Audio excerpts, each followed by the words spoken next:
he had 20 children and all of them were in his crew raging against the machine.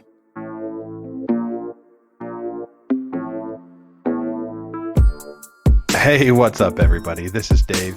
Thanks for joining Bob and I for our podcast, Thriving in Dystopia. And even though we always try and be professionals, sometimes we swear. So just know that going in.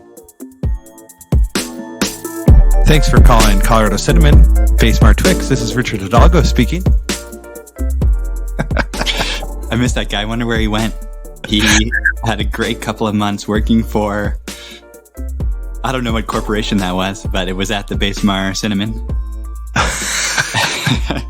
And he took all the phone calls down there. People don't... Oh my gosh. A lot of friends don't necessarily realize that we worked at a movie theater maybe 20 years ago. And we had some wild times, and I think it was just 3 months of work. Yeah, it was probably one of my all-time favorite jobs. I tell people it was my favorite job. We started working there when Titanic was playing, but it was like a old movie theater. So Titanic had been playing there for like 4 years. Right? That's right. It was the $2 movie theater. Yeah. Can you imagine paying $2 to go see a movie? It was incredible. You can't even buy a movie to watch off YouTube for $2. Yeah, it's a steal. It's like half off. Get your copy of Titanic for $2. Yeah, what a wild time. I'll just tell a few quick stories. Day 2, we both got hired. Somehow they hired us both at the same time. And on the second day of work, we showed up and there was no one there. The doors were just shut, locked, closed. Couldn't go anywhere. Turns out everyone who had been working at that theater had been, what's it called? Laundering money or stealing somehow? I don't know. They were just like skimming off the top. Embezzling. Yeah. So it was the old embezzlement theater. And they decided to fire everybody but you, me, and Rachel. Remember Rachel? Oh, yeah. Yes, I do. Didn't you go to high school with her? I did. Maybe she listens to the podcast. Yeah. So within 2 days, we went from the new hires to the longest work, or the second and third longest working members of the Basemar Twin Theater. Yeah, the corrupt manager hired us and then got fired the next day, but somehow our jobs were saved. Like you would have thought that would have corrupted us too, but nope, they wanted us. Yeah. And not only did they want us, but they let us, we told all of our friends that they could come work for us. Right. And we got like Mike Bishop, friend of the cast, Jeff Sawaki, Albert Cook, and we're running the joint down there. Yeah. How did it go sour? Why did we ever quit? I don't know. I mean, it was great. It was awesome when you had 2 movies that had like similar run times because they would end at the same time and then you would go clean both theaters and then you would, check in the new guests or what do you call them? Cinema goers. And then we just played video games for we wasted all of our money on quarters for 1945 Strikers. That's the best arcade game of all time. We didn't have to buy lunch because Subway was next door and we had a deal with Subway that we got free subs if they got free movies. Is that the deal? Yeah.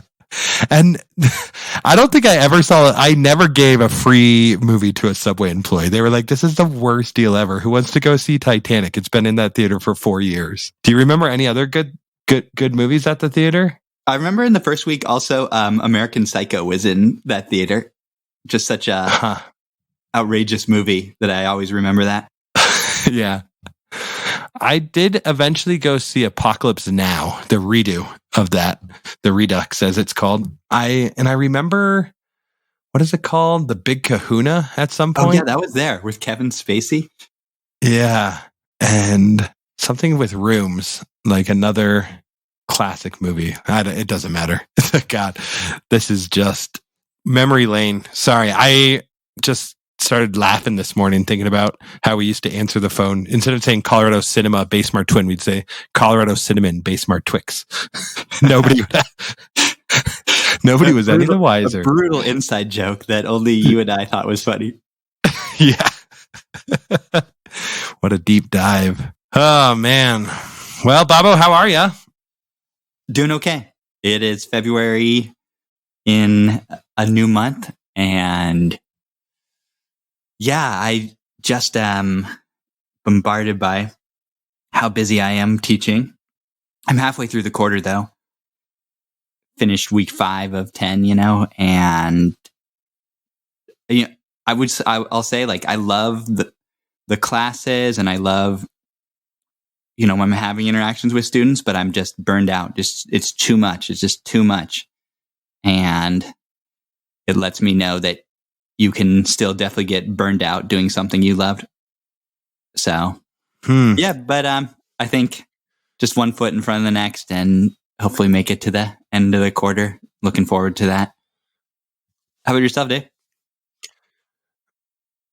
Yeah, it's funny. I just listened to a episode on Burnout on the Brene Brown podcast. Unlocking Us, I believe is the name of it. And yeah, I don't really feel burnout right now. I just feel like I've been full throttle, and that's just where my life's at right now. Just going, like, it's funny. Sometimes I feel like teaching is a sprint where you have to, like, just go full out all the time, but it's also kind of like a marathon. And because you have to do it for 9 months, and then you get, like, this beautiful 3-month long break where you can do whatever the fuck you want to do. But you have to soak that all in. It's just like feast and famine, it's like, you have to be able to, like, let that recharge, like, let you go for the whole year. And it's like the people that can really be a camel can really thrive in the teaching realm. So I don't know. Yeah. Another thing I was thinking about today is I was listening to another podcast, This American Life, and they did a, like, 25-year retrospective. So they did, like, a look back on 25 years, but rather than look back as to, like, the last 25 years of their podcast, they said, what is it like to be a 25-year-old? And that was, like, for me, that was like 12 years ago. And for you, like 15 years ago, which seems wild.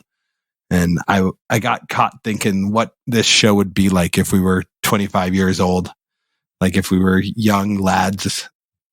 I feel like it would be a really bad show, Thriving in Dystopia. Do you get that feeling? I don't know. Yeah, I'd love to know what teenagers would think about this show, or ourselves as teenagers as well. We do have at least one teenage fan, Nice. Yeah, we do. Yeah, your former student. Yeah. I feel like this show is pretty quality, but I don't know. Are we losing touch with the youth, Bob? Like, it's going to happen at some point, right? Hopefully that's where the dystopian rainbow comes back to help us out. Yeah.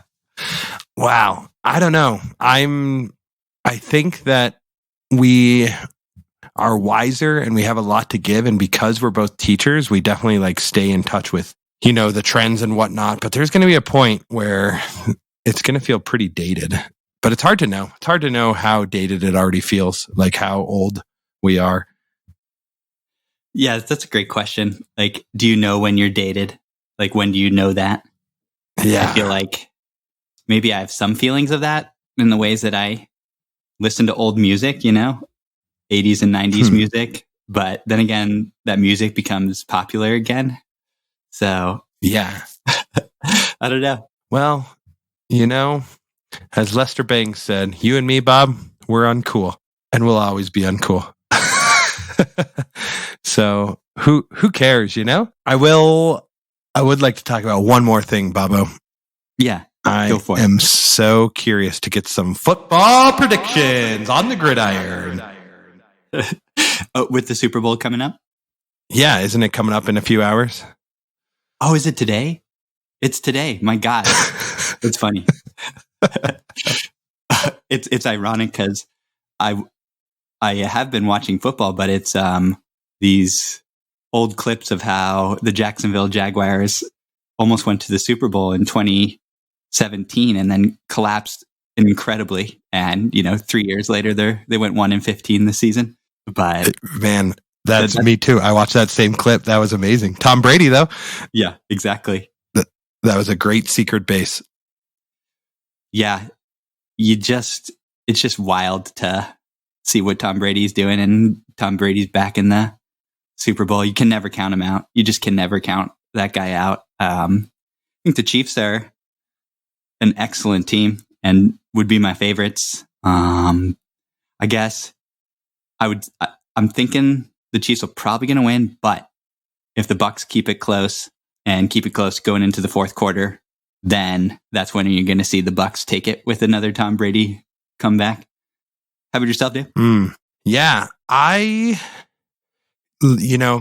kind of hate Tom Brady, and SNL did a bit about when they, SNL's back for a new season, and they did a bit where they talked about all the things that are not working in America, like this, the Supreme Court or Congress or vaccine distribution. And they interviewed a bunch of people and just got a bunch of laughs. And Tom Brady is the only thing that really works that's American made, and I feel like that feels a little bit true to me, unfortunately, because I just hate, he's like a Trumper, Yeah, he is.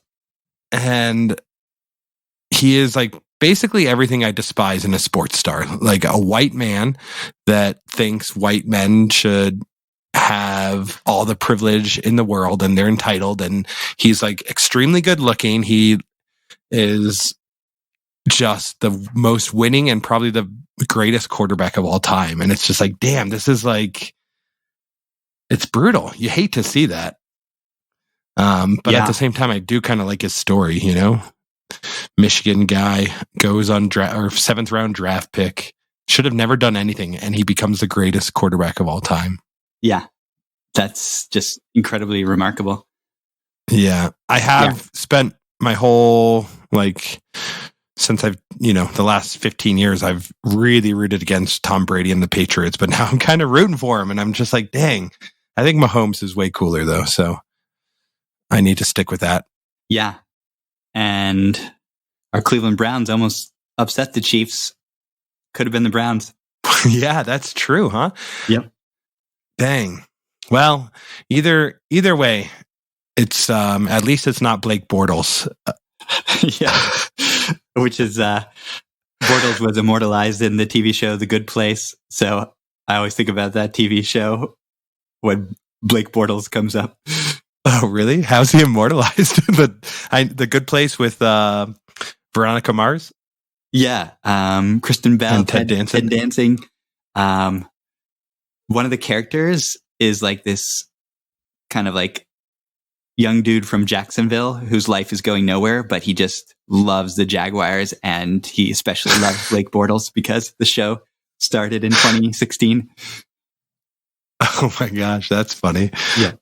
That's great. Have you seen like all 4 or 5 seasons of that show? Yeah, I think I have. Yeah, it's a good one. I enjoy that show. Nice. I saw the first 5 or 6 episodes and I was like, yeah, it's fine. But yeah, I'm sure it got its legs under it in the second season, right? As they always do. Yeah, I think so. There you go. Any more things you need, or you ready to get the show on the road? Let's do it, Dave. Yeah. I was going to sort of introduce where we've been and then hand it over to you to talk about today's theme. I was thinking we're trying to have some continuity from episode to episode, and we developed some ideas around, why one might avoid, and get into avoidance patterns. Comes from pretty normal, maybe even healthy places of trying to not hold one's resources, and it's maybe partially healthy, but also our mind plays tricks on us a little bit, that the confrontation won't go well. So yeah, and then it becomes deeper and more challenging as time goes on, I think. So we also talked about like finding the courage to make the confrontation. And we also acknowledge like some things can't, or like there's some things are too hard, or make sense not to confront. But when there is a need to, the courage is so important. And we'll probably in the future go more into that, like how to build that. That I think might require a little bit more depth. So we've talked a lot about this issue at the interpersonal level, but we have also hinted at larger confrontations as well. So I think those were some of the ideas we were playing with. I wondered if I missed anything important. You could add that, Dave, and also just take us to today's episode.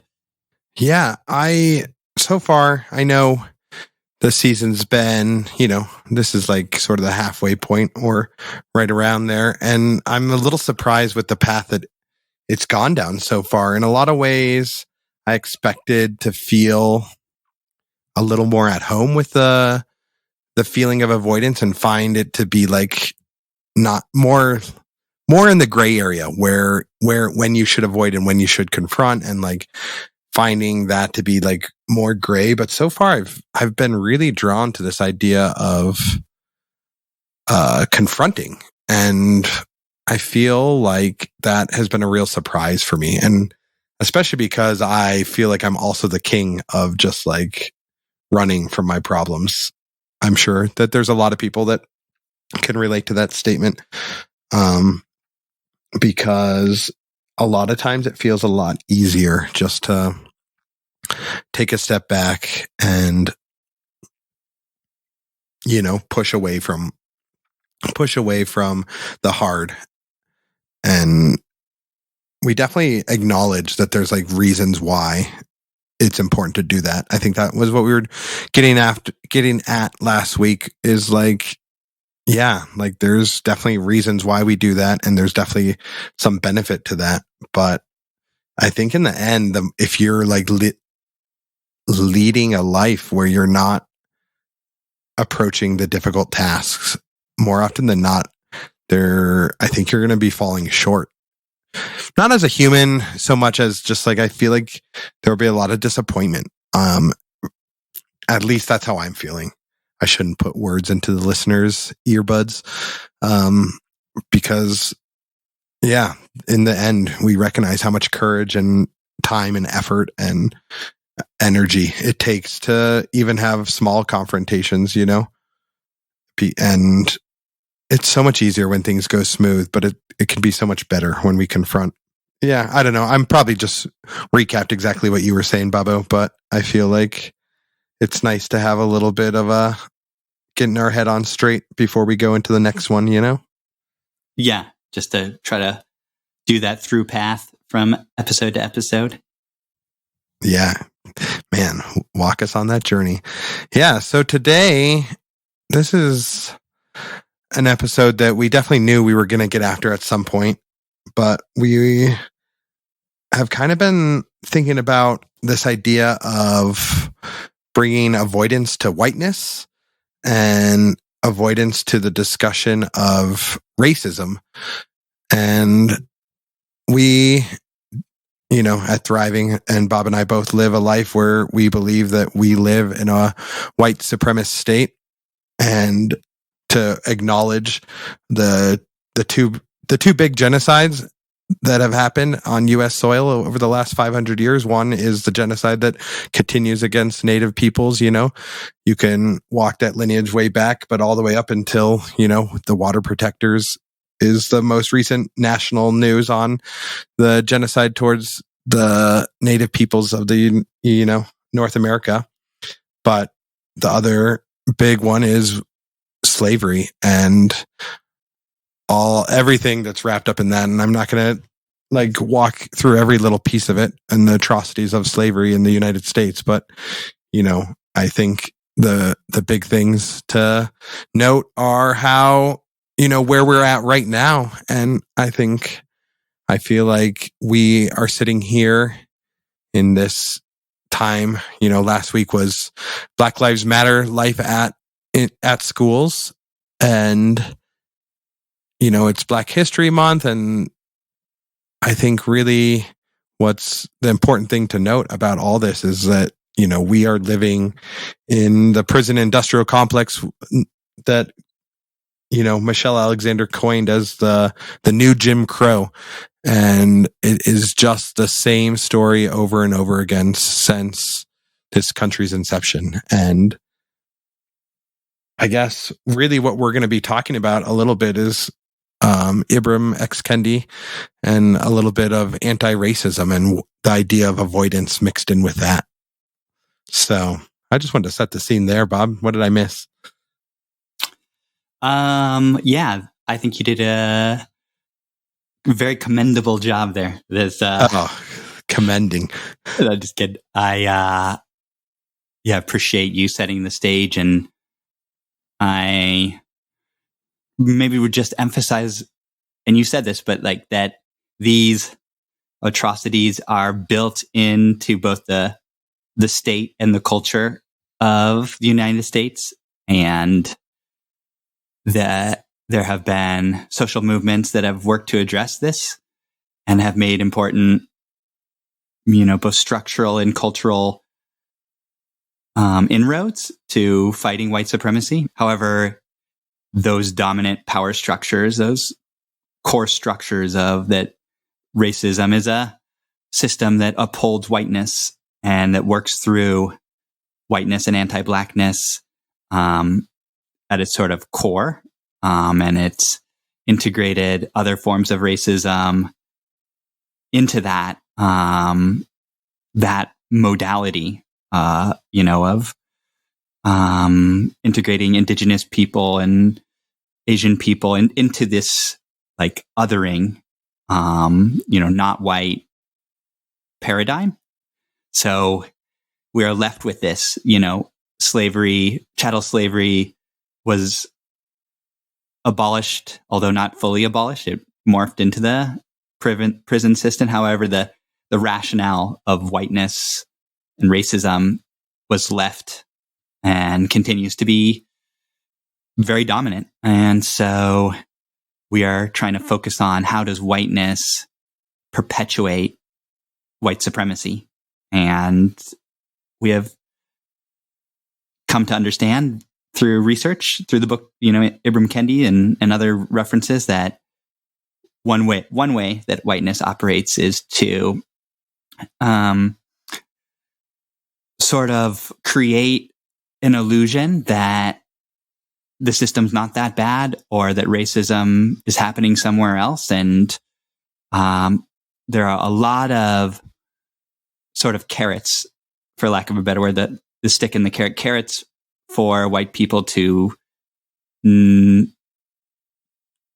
just not take on issues of race and to focus on that and minimize how bad it is for people of color. So all that is sort of in this rubric of avoiding taking on racism. And so I think for me to pose that question, you have to acknowledge that racism is a thing before you can avoid it. So I think that people who don't acknowledge it, I don't think they're even avoiding it. They are in some even more twisted place, I would say. So for me, this conversation is like for white people who understand there's something going on, but avoiding a deepening of their own need to, deepen their practice of taking it on. How does that sound to you? Is that how you're understanding this? Yeah, I would say for starters, I really like this idea that you didn't quite say it like this, but it's kind of like baked into our culture, or like woven in, or it's like it's so integral to what U.S. society is. It's like one of the core pillars that we built on top of is this idea of racism.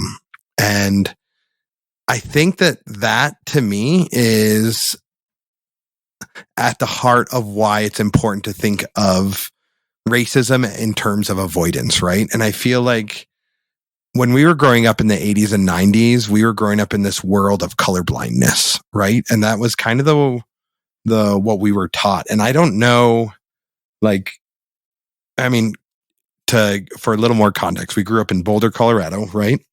Which is like 90% white, extremely affluent. And maybe my numbers are a little wrong, but and it's just been like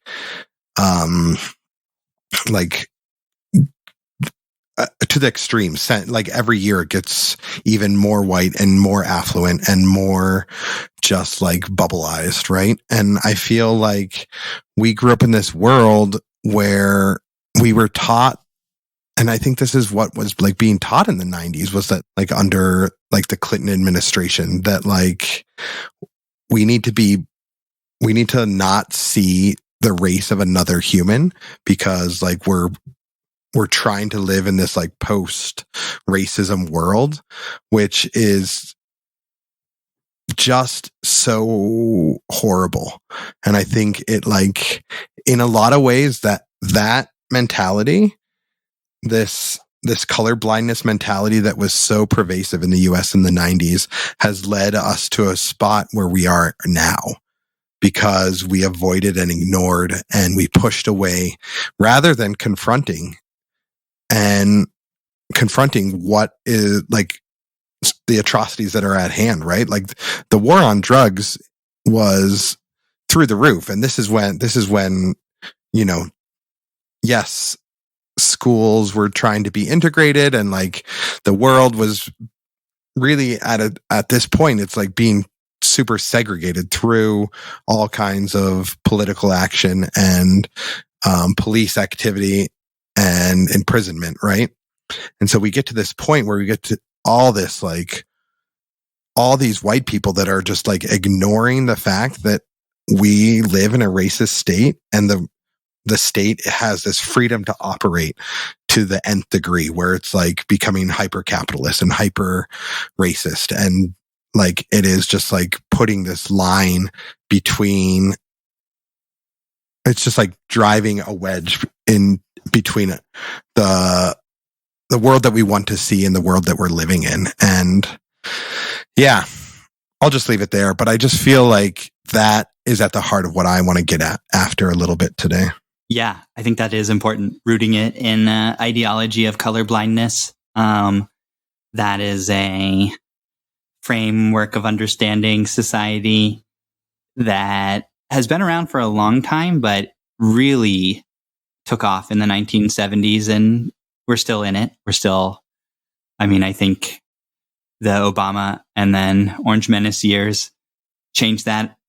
And it's like, that has morphed the way that, like, I think that it's more complex now. But yeah, when growing up, there was definitely that idea of like, don't talk about race. Don't like mention a person's race.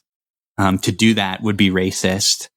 And like at a policy level, like any policy that targets racial background, it is not productive, that there should be like these one size fits all approaches to social issues. So all that is pretty deep, and growing up in that, in a like progressive white bubble of Boulder. I think I certainly also took that in and drank that Kool-Aid, and it's been a process of looking at that and trying to undo that. And yeah, I mean, I guess that's like a first step, that for a lot of folks, it's, that is like a long process. I don't think, like, I'm not done with that process, and I've been like working on that for 15 years or so. But it's always a great reminder that we need to be doing that. And I think that's part of the not avoiding. And yeah, again, this idea of whiteness, I suppose, needs a little bit more of a definition. That whiteness is a social construction It is a invention of people, namely of people about 400 to 500 years ago, Europeans. The European elite helped to create this idea of whiteness because there weren't white people then. There were just people from different parts of the world and, different parts of Europe. And the major forms of power were around religion and money. So the creation of whiteness took a while in the New World, in the Western Hemisphere, but it solidified. And in that solidification, poor Europeans traded their ethnic backgrounds and their solidarity, their potential solidarity with Indigenous and Black people for this illusion of whiteness, that they were something better. And for many of these poor Europeans, it didn't really help them economically, but it did give them this psychological boost within, at least I'm not a person of color is what white people have been telling themselves for a long time, and that prevents this possibility for class solidarity, around, poverty or that we are not the 1%, for example. So that, I guess that reminds me of William Barber is on the Poor People's Movement. And that's a current issue, campaign that I think is a positive one that takes this very race conscious approach to social issues. And that's something we can link to in the show notes. Anyways, back to this idea of whiteness. This whiteness is, an illusion. It doesn't exist, but it is something that the United States, has heavily invested in and promoted to European immigrants. And, even our family, when they immigrated here, like our dad being Slovak, Slovaks were not white at that point in history, but during our grandparents' era of raising our uncle and our dad, they were granted more access to whiteness. And that had to do with making sure that white supremacy stayed the norm in the United States when there were possibilities of changing that through social movements of the 1920s. So, that is connected to the American dream. Just, don't worry about these other people. Just worry about working hard. So I think that's where the avoidance of this history comes in. Just go find a job, work hard, get yourself a house in the suburbia. That message, still pervasive, when we were growing up. And so the other side of this, I guess I want to say, is that because it's so deep, these structures threaten humanity. They're not just awful in the ways that people of color are treated in this country by the systems and the people involved, but also these are the systems that create the Republican Party, create these deeper forms or more virulent forms of white supremacy that are very really a threat to humanity, an existential threat even to white people. So it's in white people's both moral interest, but also their long-term material interest to do something about this and not avoid things. But we still avoid things, my own, I avoid it. I don't do enough. With this in mind, this knowledge in mind, we should be raging against the machine every day and making sure that this ends soon, because we just don't have that much more time and people are suffering. So that I'm interested in going a bit deeper in that. But I just spoke a lot. Sorry, Dave. Let me pass it to you. Pass the old carrot stick over this way, Bobo. Yeah, I mean, that was awesome. And I liked that I think that it's two things that I want to hit on. Is one, that it's like not just people of color that will get more if we can become anti-racist as a nation. You know, it's not just for their benefit. It's for white people's benefit too. And I think we all know that, but it's like so hard to like, that is the eternal question, right? Can we spend our life raging against the machine in the street to try and create social change? Because it feels like you said, we have so many carrots that get dangled in front of us. And more often than not, we have to like make a living. We have to, you know, and to make a living, you have to have a car, right? To get to work, and you have to like pay your car bill. And then you have to, so you get like entangled into the capitalist web of like, there's a lot of freedom with money, but there's a lot of constraint with money. And the more you have, the more you're like tied up into this whole system. And then the more you're tied up into this system, the less you want it to fail, right? And in a lot of ways, we need it to fail for it to like, for social change to happen. We saw so much social change happen during the start of the pandemic, right? And yeah, building on that is what's necessary. But the more we return to normalcy is like, there's a lot of fear for me in that. Like with this idea of the vaccine, I want people to be healthy, and I want people to have like, COVID is very scary, but I also am like scared of this return to like the normal, because I feel like we've made some progress and I don't want that to stop.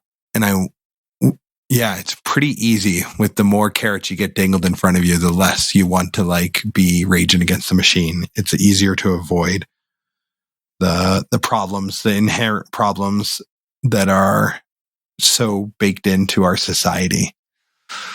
So it's good to have these conversations, because in the end, what it does is it, like for me, and I know that we have a few people will be like, yeah, this is right. Yeah. Like I want to like remain vigilant and remain ready. And like to have this in, like, the more you hear this, the better off I think you are. Like the more you hear this conversation of confronting racism and becoming living anti-racistly. So yeah. And this, I don't really want to blow this up into every topic necessarily, but I do want to at least make mention of like, this is not just a problem with racism, right? This is a problem with climate change, because it's the same exact issue, right? It's like we have all of our stuff, our cars and our electricity and our like beautiful plastic toys.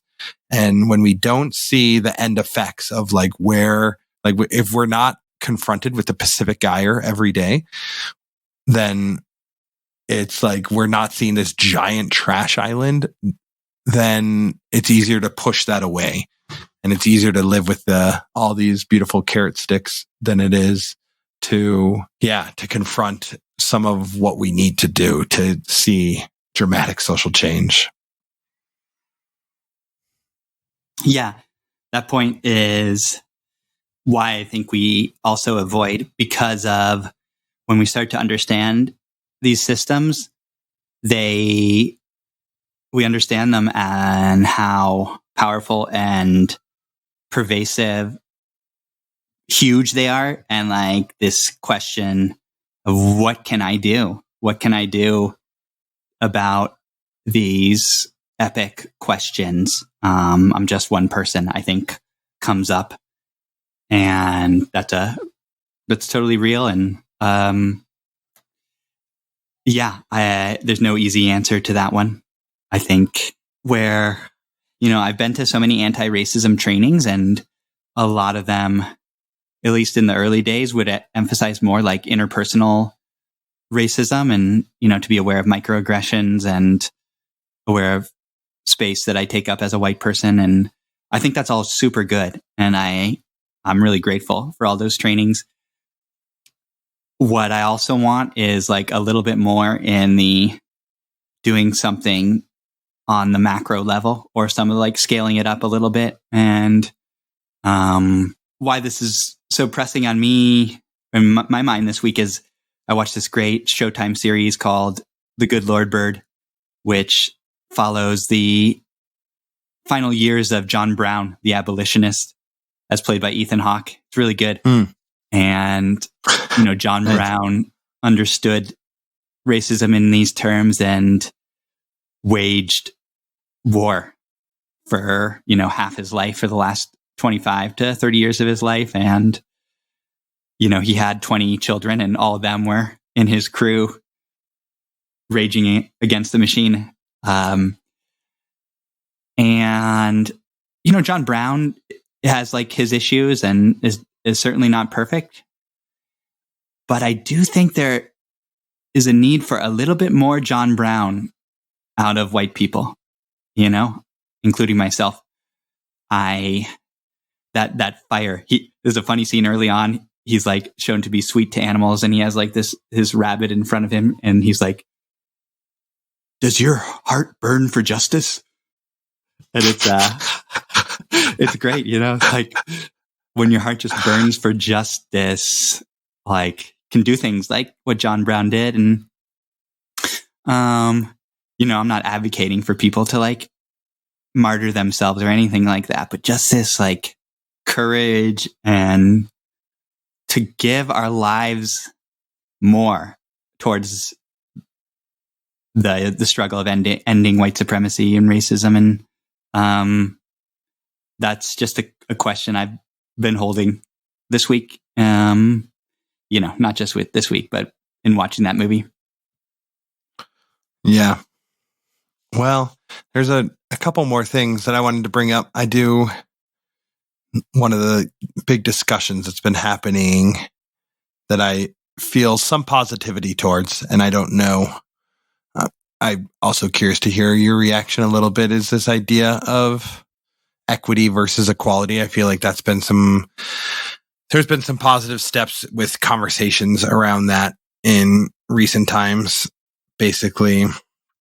And I feel like one of the things that there's this quote from Kimberly Crenshaw, and I'm sure I've talked about it at some point, but I just want to read it because I kind of feel like it gets to the heart of equity and why it's so important and why we need to have like an equity mindset as opposed to an equality mindset. And I'll just read it. It goes, treating different things the same can generate as much inequality as treating the same things differently. That's great. That's a great quote. Oh yeah, I fully embrace that. I like never use the word equality anymore, or try not to, and try to, when I can, teach exactly that, like taking equity or I like the liberation approach. We don't want everyone to be treated equally by a awful system, a system that's on fire. We want to like dismantle that system that's on fire. That's the liberation approach. But I also like equity. And I think for certain audiences, that notion of equity is a good move away from equality. But yeah, that word equality is both like dangerous in thought, and then the systems themselves sort of co-opted them, and like it's not something to strive for. That's not going to end these systems. Yeah. Can you explain a little bit more about liberation? Because and are you talking about liberation in forms of education, or like just like a liberatory stance to a philosophical outlook? I think it's like a framework, liberation, and it's certainly in the realm of education. There's this teaching network called Teaching for Abolition. That's a liberation teaching network. The visual is, I think this shows up a lot. There's like this cartoon of like maybe a man, an adolescent, and a young person, like a young kid, and they're at a baseball game behind a fence, and the equality is like giving them all the same size box, and still like especially the little kid can't see. And then the equity approach is giving the kid a bigger box and giving the adolescents a median box and not giving the adult a box at all. And so that's kind of like maybe some form of reparation. So I think that's definitely positive. And then the liberation approach is removing the wall. And that's the metaphor. So where the wall is the metaphor for the system that is preventing everyone. So that would be the liberation approach. So taking on that system, not just like, giving some more of us, like, for example, like the prison system. We don't want like slightly nicer places for people of color in prison. We want to like dismantle that system itself. And that would be the liberation approach. Maybe in the education, we don't want like more tutoring for kids of color to take the standardized tests in order to like get funding from the source. We want like all that gone. We don't want like funding connected to test taking. We want like schools and communities to have more power and not lack of funding. So that would be like the liberation approach. Yeah, that's great. And I think the metaphor is that like the kids and the adults and the teenagers are standing on the box to look over the wall to see the baseball game. Is that right? Yeah. But they're still like on the outside, Yeah, right. That makes more sense. Yeah. Those are all really good metaphors, Bob. I think that explains it a lot more. Yeah.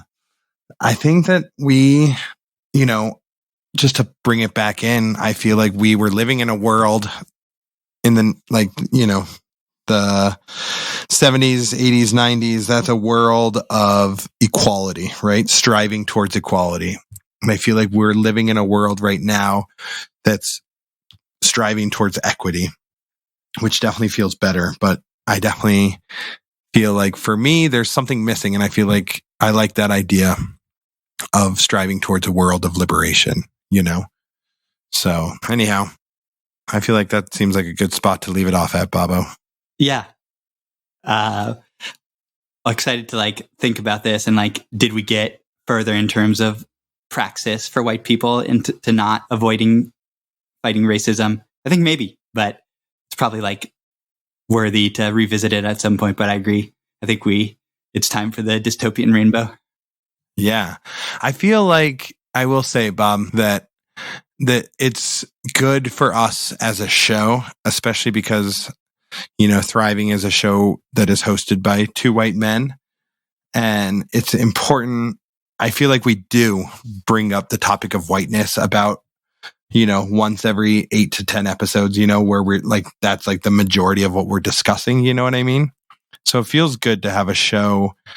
I don't know if we're going to I think we both know we're not going to solve anything, right?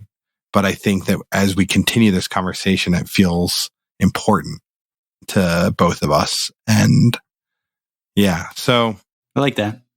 Yeah, I do think it's one of the core tenets of our show, right? That we've built upon, right? And that and finding a restaurant in the end of the world. Episode 2 always gets forgotten. Always gets forgotten. Yeah. That's good. That's good, Bob. Yeah. Someday it will be nice to go through and actually define what this show's about, It would be nice. It would be real nice. Yeah. All right. Shall I sing us in? Please. All right. Karl Marx in the sky. LeVar Burton can fly twice as high. Oh, man, I don't have any more books. God, The Giver, yeah. And Hunger Games, it's dystopian rainbow. I like that. I like that ditty. I was not prepared. As long as I start off with Karl Marx in the sky. He's not even a dystopian guy. He's just but it's always fun to start with Karl Marx flying high in the sky. It's just an image to work off of, Yeah. Bob, I think it's for you this week. You got one for us? Yeah, I do. I tend to not go with books, so I don't know if that's out of the bounds of Dystopian Rainbow, but the one I've got is a TV show, and I'm going to go right back to those colorblind years of the 1990s. And this is a TV show that Dave and I think we really loved this show growing up. It is a show. You know the one I'm talking about, Dave? All I can think of is Mr. Bean right now, but I don't think he lived in a dystopia. The show is called Sliders. Oh, wow. Sliders. Yeah. Main actor Jerry O'Connell. Is that right? Oh, yeah. Nice. And nobody else of note. No, I think the professor might have been semi-famous. Was Terry Hatcher on that show? No, she was too busy doing the new Superman, Lois and Clark. That's right. Yeah, so Sliders, basically like these four kind of friends, or they're like connected in some way. They, like Jerry O'Connell's character, Quinn Mallory, I believe was his name. It's coming back to me. Maybe him and the professor find these like wormholes, or like create wormholes to different dimensions. And parallel universes, right? Yeah, I can't remember if it's like different universes. Yeah, I guess so. Yeah, different universes. That's right. So there's like all these parallel universes. And it's always like the world they slide into is like slightly different in these like weird ways or like terrifying ways. And they're trying to just like something happens and like they can't slide for a while. So they have to live in that world and get into an adventure, but then they slide again and they're always just trying to get back home. Yeah. And I guess it's a dystopia because, in this world they invented that and now they're lost in these universes. I love that idea though, of all these parallel universes. And this was the first time I had ever thought of that. And I think that's an idea in science fiction and probably in science as well. And so, yeah, I don't know. I don't know if I haven't watched it in 20 years, but loved it growing up, Dave. How about yourself? Yeah. Oh, man. I mean, it kind of brings me back to Quantum Leap with Scott Bakula. Yeah, like that right. Has the same premise where he is like using like some type of machinery to like leap from body to body. He's actually like inhabiting another person's body. And I'm pretty sure it's on the same planet. I think it's planet Earth, but he goes from like body to body for some reason with his like ghost friend or hologram friend, Al. But I will say that if you want a reboot of like parallel universing and how like where it's come to like over the last 20 years, I highly recommend watching Rick and Morty. I feel like nice. There's some really weird episodes and some really bad episodes, but there's some also really just like amazing, like I like playing around with the idea of parallel universes and what it means and how like people can operate in that. And it feels like a lot more honest than just like sliding around and having a ball with, your best buds. Remember when they went to commercial break or something, they go like, sliders. Yeah, I do. Nice, Bob. Thanks for bringing us back to absolutely a classic. Well, Davey, you want to sign us out? We better go. Oh yeah. Yep. Get us at Dave Peachtree at Gmail, thriving_in_dystopia on Instagram. You can get Bob at bmaze19 on the Twitterverse. And of course, thrivingdystopia.com for all your TID needs. TID. All right, Bob. Well, love you a lot, and we'll catch you on the flippity flip. Sliders. Nice. What's up, driving crew? Bob and Dave want to take a second to thank you for lending them your ears. They also want to thank the artists for making everything a little more beautiful. The intro song is In Heaven by Drake Stafford. Our audio is edited by the consummate and dexterous Nadir Chayech. Web design by Chris the Mixer Sawyer, and of course, visual art is by the prolific and enigmatic Joe Shine. And finally, our new outro song is Bashful by Ketsa. See you next week.